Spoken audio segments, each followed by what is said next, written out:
Hello, but welcome back to the United Way Forward, Manchester United versus Tottenham Hotspur Premier League preview. Manchester United face Tottenham Hotspur at the beautiful Old Trafford on Sunday, the 29th of September, to face Tottenham Hotspur. It's not going to be an easy one. It's a must-win game. We need a win because we've drew our last two games. Not good enough by any standards. And this is going to be a tough one. And look, hopefully we can get the 3 points. But before we get stuck into the video, I'd really appreciate if you could like the video, comment your thoughts and expectations and all that good stuff and predictions for the upcoming game against Tottenham, and do subscribe if you haven't already. Much appreciated. As you can see beside me, there will be a live watch on Sunday for this game. Not sure whether I'm looking forward to it or not. I'd like to say I am, but I am and I amn't. So yeah, really hope they don't ruin the end of the weekend for us all. Manchester United fans especially. I can't deal with getting another draw. But look, besides that, live watch along Sunday, 4:15. Might go live a bit earlier, depending if I'm back. But 4:15 is the time for the watch along. That's the confirmed time. So be there for team news, all that good stuff. And hopefully Ten Hag puts out a good team and doesn't go mad. Hopefully Ahmad starts, but hopefully he doesn't go mad. Hopefully he doesn't go on a mad one. Yeah, I mean, look, let's get stuck into the video, to the show. Look, this is, not going to be I'd like to say it's going to be a fun one. I would like to say it's going to be a fun one. But look at our form there. Look at our previous two games. We have one loss in our previous five, but truthfully speaking, we should have at least 4 wins. We have 2, but Palace and FC20 should have been the 2 games that we should be winning. Liverpool, yeah, we didn't deserve anything out of that game. We deserved the beating we got. And it's as simple as that, unfortunately. Probably could have been more, but look, who knows in the end. So, 3-0 loss against Liverpool. We beat Southampton 3-0. We beat Barnsley 7-0. We drew 0-0 against Palace in a previous Premier League game, and we drew against FC20 in the Europa League on Wednesday. So 2 wins, 2 draws, and 1 loss to our name. Look, the Southampton performance was good from the 35th minute onwards. The performance against Barnsley was good from the first minute to the very end. Palace, we just struggled to find the back of the net. If I don't know, Ten Hag dropped Rashford, maybe it could have been a different story. If Rashford started, we'll never know. We can't go back. We have to move forwards. And then FC20, we just seem to fall apart. Not fall apart, but I don't know what happened to us. The first half, the football wasn't too shabby. FC20 did have 1 or 2 good opportunity. They had 1 good opportunity that was margins wide in the first half. And then obviously, I don't know what happened. We seem to just blow hot and cold in these sort of games, in all sort of games. But in these games against Palace and FC20 should be games you should be winning. You can, as much as I hate to say it, and as much as I hate us losing against them, you can, what's the word I'm looking for? You can get along. The Liverpool loss, you can accept. Beating Southampton we done, which we should be doing. Same with Barnsley. We should be beating Palace and we should be beating FC20. I don't care. You know what I mean? We're spending all the sort of money. And the teams we played in those in those 5 games were strong. The games against Palace and FC20 were reasonably strong. They should be winning. But some people keep saying we're not struggling to find the back of it. We are. And I took a brilliant goal from Eriksen on Wednesday to put the ball against FC20. And then someone say he's probably the victim to their goal. But we did let one of their players just go on a run, show a whole team. So you can't just point fingers at Eriksen. I don't think many are, but if you are, you can't to an extent. So I don't get it. The performance is just, we're just not seeing it. I don't know what it is. And you're coming up against a Tottenham team who haven't had they've actually had a similar start to the season, a bit like us. Obviously we'll go through Tottenham in a minute after we talk about Man United, but Tottenham, you look at Tottenham and they look like they could still have a bit about them in games. You know what I mean? Whereas us, I always say, and it's a bit like last season, I feel like there's been slight bits of improvements. Like when we play well, pointing out the obvious. When we play well, we play well. Pointing out the obvious, like I said. But when we play bad or we just play mid, my God, it's painful to watch, and that's the nicest word I can use. And after that game on Wednesday, I was pissed off. I done the watch along, and I just went straight off it because I was pissed off. And I'll be lying to you if I said I wasn't grumping to myself after that match for at least an hour. And I didn't even bother going on my phone, didn't even bother going on YouTube to see what any other fan thinks about it. I just couldn't care less. Yeah. So we seem to go on a high beating Southampton and Barnsley. Should be beaten there, but when we win, it's not often. Especially when we score 3 goals or more, we have every right to celebrate. But look, hopefully we can beat Tottenham. I feel like if we did beat Tottenham, maybe a good bit of confidence as well into the team. I know they haven't had a great start to the league themselves, Spurs, but it'd still be a good win. But look, what do you think? Do you agree with me what I'm saying about our performances, and we're still yet to see a bit of style of play? And look, am I still Ten Hag again? I haven't really spoke about it. Yes, but there is an argument. Look, it's still early days in the season. I'm not going to be sitting here and saying, "Oh, sack him now, drop this player, do this, do that." No, I can sit there and say, "Drop this player," but as of now, we're not Chelsea, we're not Arsenal. We're not Tottenham. I hope we're not, anyways. Where we lose 1 or 2 games and today you're sacked, and that's the problem with Manchester United and managers and other big teams. When you lose 2 or 3, 4 matches on the trot, or not even lose, just don't win 2 or 3 or 4 games, people can start questioning you, and that's just how it is. And I get it. I really, really do get it. But look, Ten Hag, this is a must-win game. I don't think it's going to be an easy game for either side. And if it's not an easy game, I hope we're the ones that are running riot all over Tottenham, running the show, not them. But this is going to be a tough game. And look, the blame, he's the manager at the end of the day. He's the one saying, look, this is the way I want you to play, blah, blah, blah. So when we lose a match or we draw a match or we just play bad or whatever it is, even if we win a match by the skin of our teeth, I get when people say, well, Ten Hag should have done this better, Ten Hag should have done that better. I also sometimes criticise him as well and we don't do well in the game. I do, and I still do, and I probably always will. I still, it's how it is. You're going to, if you don't win a match, you're going to criticise whether it's the players or the manager. You're going to have a go at someone because someone's at fault. It's not my fault. It's not my fault. It's not your fault. It's the team's fault. The manager. It's someone has to take a bit of criticism there. I think Ukar came out after the game, and him and the team are taking criticism. You have to look at the problems, and it's time we kick on and start playing well and winning games, because after a while, the fan base are getting a bit angry as it is. And if we don't win this game against Tottenham, especially it's Tottenham, by the way, it's Tottenham. Oh, that'd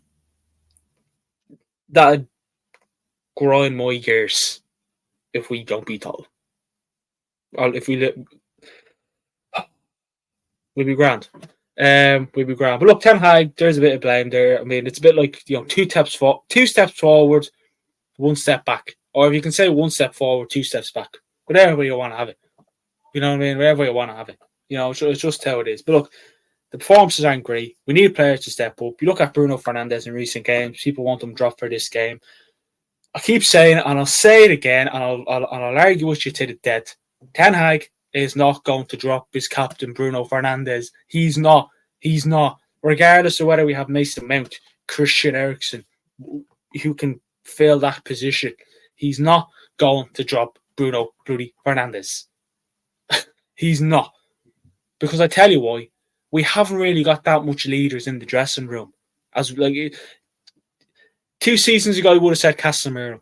He's not going to give it to Martinez yet. I don't think we should give the captaincy to Martinez. I know I have in the past, but leave it without him. He's not going to give it to Marcus Rashford. So, and he's not going to give it to Dallo for reasons. We haven't got a De Gea who we maybe would have given it in the past.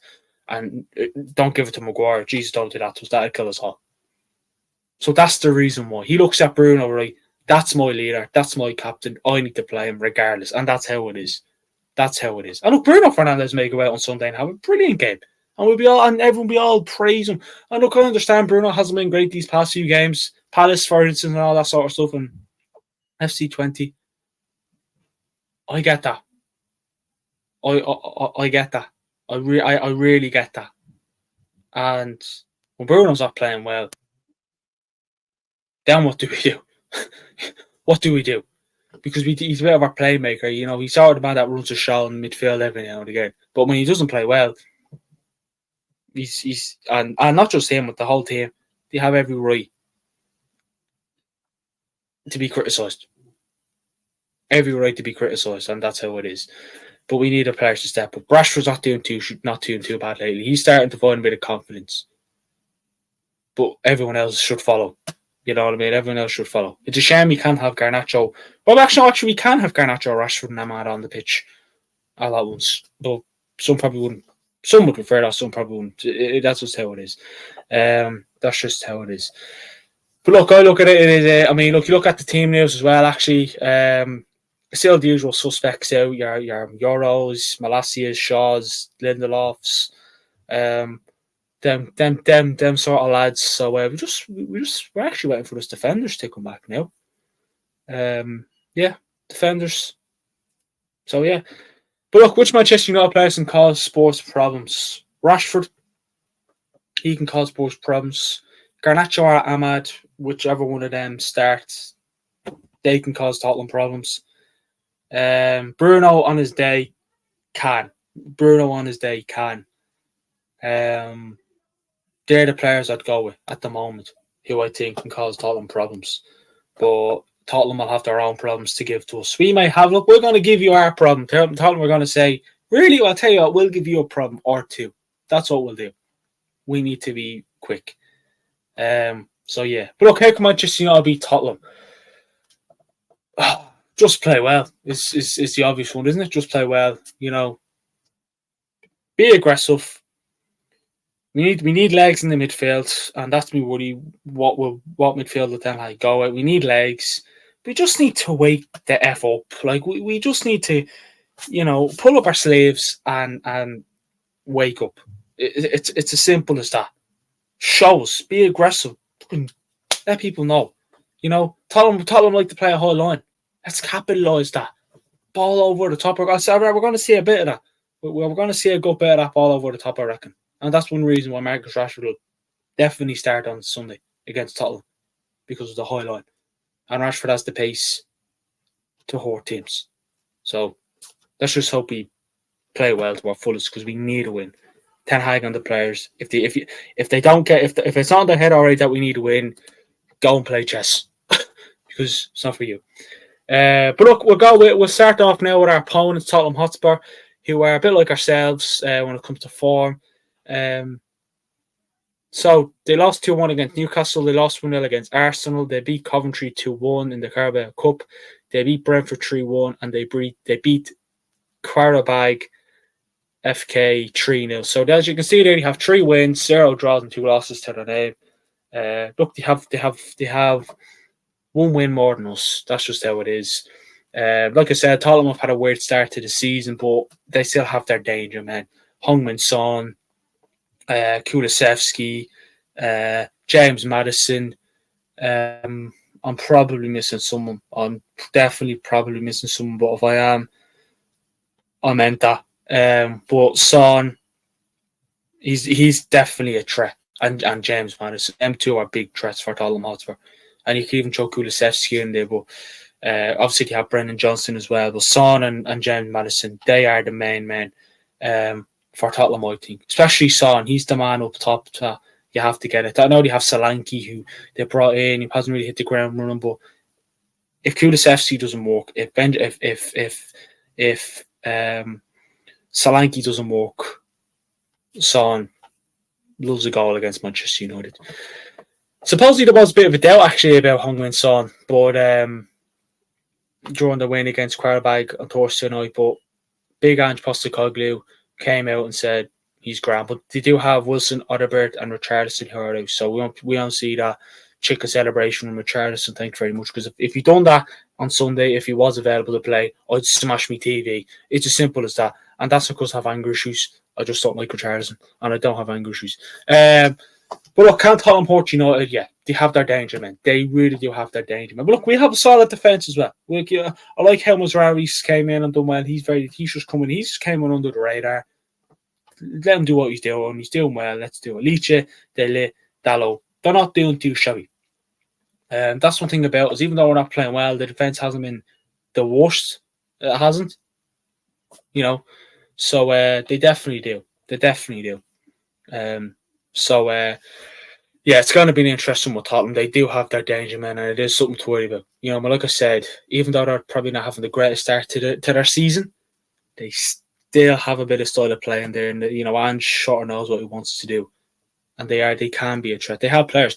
I don't think it's going to be one of them where Tottenham nothing goes well for them, and we just have a lovely day at the office and beat them 2 or 3, 4-0, and Tottenham had the worst day. I'd love that, but I don't think that'll be the case. But I think we can beat Tottenham. We are, even now in our situation, and both teams' situation, which both teams need to win for confidence and get the points on the board. They just need to wake up. Both teams need to wake up, but Manchester United especially, couldn't care about Tottenham. Manchester United especially need to wake up big time. It's 11 against 10. Manchester United are 11, Tottenham are 10. Both sides in the Premier League have 2 wins, 1 draw, and 2 defeats. We have an average goals scored per match of 1. Tottenham have 1.8. We both have an average goals scored per match of 1. We have 3 clean sheets. Tottenham have 2, but we create 3.2 chances per match to Tottenham's 2. So look, the last time we played these at Old Trafford, it finished 2-2. So Tottenham don't really have a great record at Old Trafford. Obviously, they had that 6-1 win during the COVID season. Doesn't really matter, I suppose. Look, it's definitely going to be an interesting game. And yeah, look, we'll go through our predicted 11. This is what we're here for. This is what we're here to watch. No one cares about what do we think Ten Hag should do, or what do we think Ten Hag is going to have for his cup of tea on Sunday before the game. No one cares about that. People care about this, and so do I. So here's my predicted 11. I'll be brutally blunt with you. I'm still not sure. I'm still not sure, even though I have it up on the screen now and I can't change it. I'm still not sure. But look, I'm not in goals. I'm happy with the back 4 of Dalot, Martinez, Delit, and Mazraoui. The midfield is probably the only one I've had a bit of it was Utgart and Eriksson, then it was Utgart and Mainu, then it was Eriksson and it even came to my head. Hold on, there could be Mainu and Utgart and Casemiro, but Eriksson, Mainu, and Bruno. He's not going to drop Bruno. It is what it is. Rashford on the left, Garnacho on the right, and Xerxes up top. I was debating, will Ten Hag throw Rasmus in there and replace Xerxes? I don't think there's a reason to drop Xerxes, but you never know. You just never know. We like our Razzie, but we like our Xerxes as well. But the midfield was my main problem. Look, it could be Mainu and Eriksson. It could be Mainu and Utgart. It could be Eriksson and Utgart. It could be Utgart and Casemiro. It could be anything in that midfield. You could see Rashford on the left, Ahmad on the right. No, Garnacho on the left, Ahmad on the right, and Rashford up top. But then you have 2 strikers on the bench in Rasmus and Xerxes. I don't know why we'd be doing that, but you never know. Crazier things have happened. But in terms of score prediction, look, I know I've sat there and I've said, look, Manchester United are a weird team. We're such a weird team. We're full of surprises. We're full of surprises. And my score prediction, I was leaning towards a draw, then I was leaning toward a Manchester United victory. I don't want to sit here and say I can't see us losing because then I look like a clown if we do go and lose. It's a weird one. But I do think we do have our threats. Tottenham are a bit of. I just look at them at Old Trafford. They don't really do great there. They definitely they're not going to turn up and take a beating or a loss or whatever it is. They're going to try and go for it. Both sides are going to try and go for it. So I am going to go with a Manchester United 2-1 victory. I'm going to go with Rashford and Garnacho to score, and I'm going to go with Heung-min Son to score for Spurs. And look, some may be saying, Dean, what you doing? Just go with a 1-1 draw. I'm not going with a 1-1 draw. I think we'll get the points. I don't think it's going to be an easy one. I tell you what. I feel like it'll be one of them where it'll be a ball over the top to Rashi, and then Rashford will just put it in the back of the right-hand corner. Not even at the Trafford end. And then he'll go and celebrate at the other end of the pitch. And Tottenham will pull us back, though. Tottenham will pull us back, I'd say, about 5 minutes before half-time. Tottenham will score a goal out of nothing. And then I'd say in the last 20 minutes, Garnacho does one of them, cuts in on the right, curls to the... I can see it now. I can see it. I can't wait. But look, this has been the Manchester United versus Tottenham Hotspur Premier League preview. Do let us know what you thought of the video, what my predictions, what I spoke about. If I had a fan I've missed, comment below and we'll talk about it in the comments. But like I said, do join us for the watch along on Sunday. It's going to be a big one. It's Tottenham at Old Trafford. Thanks for watching. Come on, United. Let's get the win. Let's beat these. If you lose against Big Ange Postecoglou's Tottenham, I think it's time to move on. See you on the next.